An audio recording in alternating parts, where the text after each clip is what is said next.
how you call for one video. Can we see that again? No, we don't need to see it again. We saw it the first time. You know what? I got a statement to make. For a quarterback who can't throw, Dak can sure throw. That's what I tweeted that. I love how you take an isolated incident and you try to make it a reoccurring thing. Yes.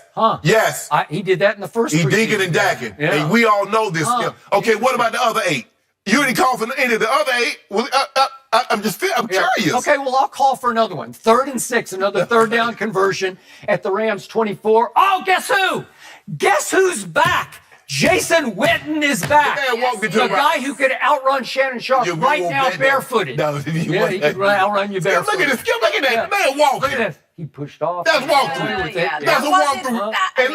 And look at the DB. Yeah. Look how far the DB. I mean, it's really, Skip.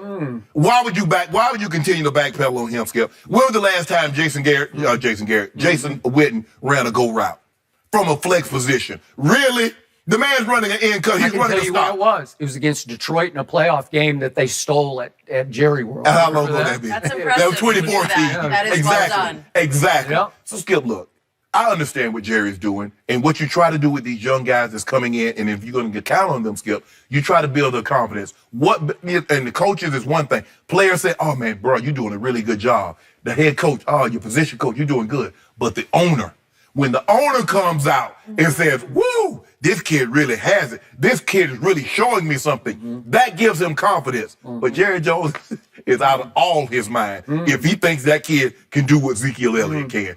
This is not your typical backup back. Yes, he is. Yes, he is. Sorry, he is not. He will contribute as a 1A to Zeke's If they thought he was so good, they should have took him. Why did they take him in the second round? Well, why didn't the Patriots take Tom Brady in the first round? Exactly, because they didn't know what they have. Okay, well, who can know? And then suddenly you get your new toy in training camp and you say, wait a second, he's better than we thought. I was 1,000% for certain that Ezekiel Elliott behind that offensive line was going to be the Ezekiel Elliott that we see. Okay. I was also 100% for certain he was going to be what we saw off the field too. But I was so I've been 100% for certain twice with this young man. Skip, stop playing. You know good and well Tony Pollard is not Ezekiel Elliott.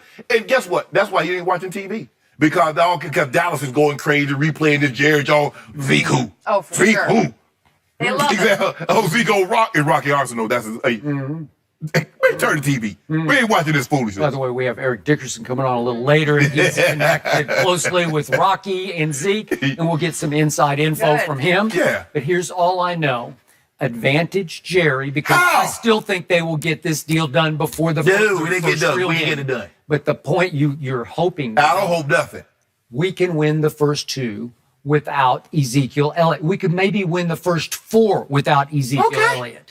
Because this kid is that good. Skip, go ahead and trade. All of a sudden, again, what do you keep telling me? Jerry's got to sleep with the cell phone underneath? Okay, so if Zeke goes south again during the season and he gets suspended for 6 games, are we not better equipped to withstand a 6-game suspension now? Yes. That's why Jerry was so excited that he spilled over with Zeke. Okay. You say Jerry bought the team in 1989, right? Okay. 1989, that's when he purchased the team. Yeah. Name the year in which Jerry Jones could sleep with his phone off. Since 1989. So he's used to it. You know why Jerry tolerated that? There's some dead years in there where he probably did. No, he didn't. But he still has. He wasn't sleeping soundly, but I don't think he had his cell phone on. No, he didn't. Skip. He might have didn't have the level of talent that was causing the problems like he had with some of those early teams and now that he has with Zeke. But he's always had hellraisers on that roster. They just didn't have the names that some of the guys in the early 90s and one Ezekiel Elliott has now. But you knew that when you got him. But you know why Jerry tolerates all that? Because he knows that guy is a ticking 2,000-yard time bomb. All right. That's why he's so excited. He's got a much cheaper Zeke in the pipeline. It's in the pipeline. DeMarco to Zeke to Tony Pollard. And you know what? Normally what would happen, I saw Bill Belichick trade one Drew Bledsoe because he had $100 million on the book, and he says, I got a cheaper, better version. What if you got a cheaper, better version with Tony Pollard? Move Zeke. Maybe he will. Maybe he would. Okay, you're talking big and bad right now. I don't know. Maybe after a year. Why do you wait a year? What does Zeke do? He runs to contact. He looks for contact. How long is he going to last? Last till he gets. Okay, that's why he wants that contract. And that's why Jerry is hesitant to give him the contract, because you cannot pay him for what he has done. You have to pay for what he will do. Exactly. How long will he do what he will do? And Zeke says, that's why I need y'all to pay me, because I'm not going to be able to do what I need to do for very much longer. 323, 304, 285. So Jerry should say, yeah, let's wreck our salary cap for the next 4 years for Zeke when he can't live up to it. And Zeke says, okay, either you wreck your salary cap or I wreck your Super Bowl chances. Yep. You got a choice. But something getting wrecked.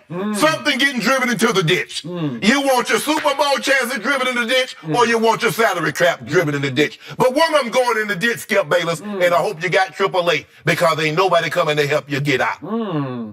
You know, Tony Pollard, 6 feet tall and 215 pounds. That reminds me of some kid in New Orleans who plays kind of a hybrid receiver running back. Do you know that kid? Yeah. That's what he reminds me of. Oh, he reminds you of Alvin Kamara. Yeah, he does. And he ran 4.5 at the combine, 4.5 at the combine, but he looks much faster with football underarm. That's why you swing and miss. Did you go, hold on. Did you go to some exotic island on vacation No. and a coconut fell on top of your head? No. Because there you go talking about that man look like Alvin Kamara. All I know is my head is harder than a coconut. That's all I know for sure. Why do you do that? I see it. I told you. I told you. We've done this topic like 3 times on this show, and every time I've said, "Be careful, he's coming." You know what?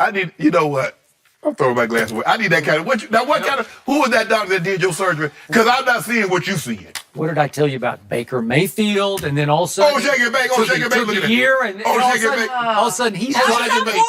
Shake and bake. Shake and bake. I like shake and bake. Saying that one. But you're not saying shake and bake. Oh, he reminds me of Tom Brady, or he reminds me of Drew Brees. No, that's not what you're doing. You're talking about Alvin Kamara is one of the top 2 or 3 backs in the league, especially all around. And you're going to say, here's a guy that's had like 15 carries in a preseason game against backups to backups. Was Alvin Kamara overlooked coming out of college? Yes. Yes. If you look, because he had failed at Alabama and he never even started at Tennessee. So hold on. Okay. The guys behind Derrick Henry who went for 2,000 Heisman. Right. T.J. Yeldon, Kenyon Drake, and another 5-star recruit. It looks right now like St. Nick made a big mistake, right? No, look like he made a mistake. Yes, it does. Skip.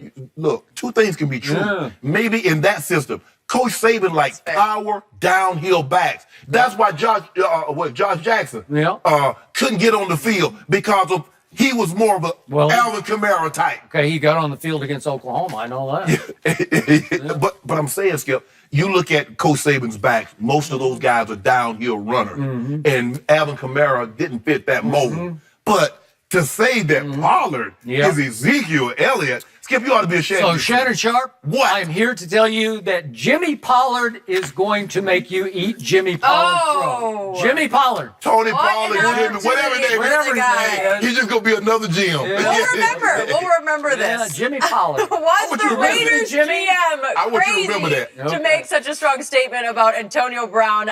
We got to go there next. Don't forget, you can check us out every day on the Fox Sports channel on SiriusXM. We'll be right back. Where did I get Jimmy from?